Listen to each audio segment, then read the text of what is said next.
We do know that the cluster of probably connected homicides is much larger than has commonly been reported.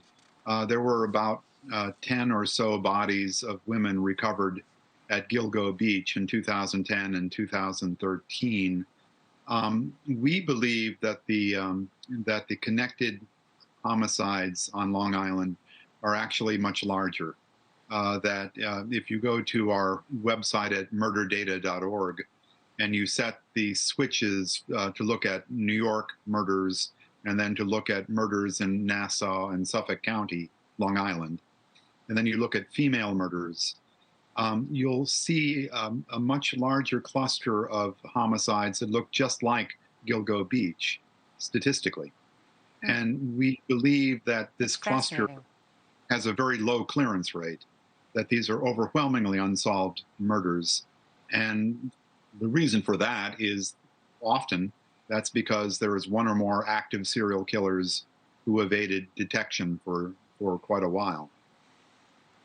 It's hard to believe, but you know that since we're talking numbers, I do want to ask you. The FBI has an estimate that there's somewhere between 25 and 50 active serial killers, but I think that your estimate really would blow the doors off of people. What do you suspect the serial killer number really is? Well, I'll have to give some definitions. So we believe the FBI says that less than 1% of all homicides are serial.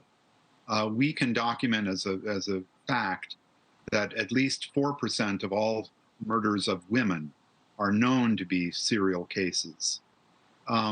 What is the actual number? Well, it's something north of 4%. But if 4% of murders are serial, and we have 250,000 plus unsolved murders committed in the United States since 1980, the math tells us that we're looking at something like 2,000 offenders, serial offenders, who have not been detected or arrested to our knowledge. That is to say, more than 2,000. Big number. That's more than the FBI says. They say 25 to 50. You say maybe 2,000. I'm almost out of time, but I've got to ask you about this. Sorry? Well, currently active is what the FBI number is about. They recognize more over time. Right. So I wanted to ask you before I run out of time, and I really only have about 25 seconds left, but this connection between 9/11 and the number of serial killers and profilers who are out there now. Like 9/11 had a slight effect on America's ability to track them.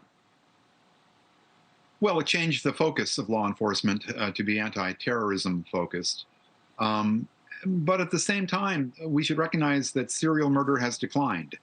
There are fewer serial killers now than there were 30 and 40 years ago during the so-called golden age. So if I have any news to give you, it's good news that serial murder is on the decline. The bad news is there's still plenty of them. Well, I will sleep better tonight, Thomas Hargrove. Thank you for that. But I will invite you back because I find your work fascinating. Thank you for being here tonight. Thank you for having me. And I won't sleep better tonight. I just said that. I really still worry about them. Thank you, Thomas. Thank you for watching. Go to newsnationnow.com to find NewsNation on your television provider. And don't forget to click the red subscribe button below to get more of NewsNation's fact-driven, unbiased coverage.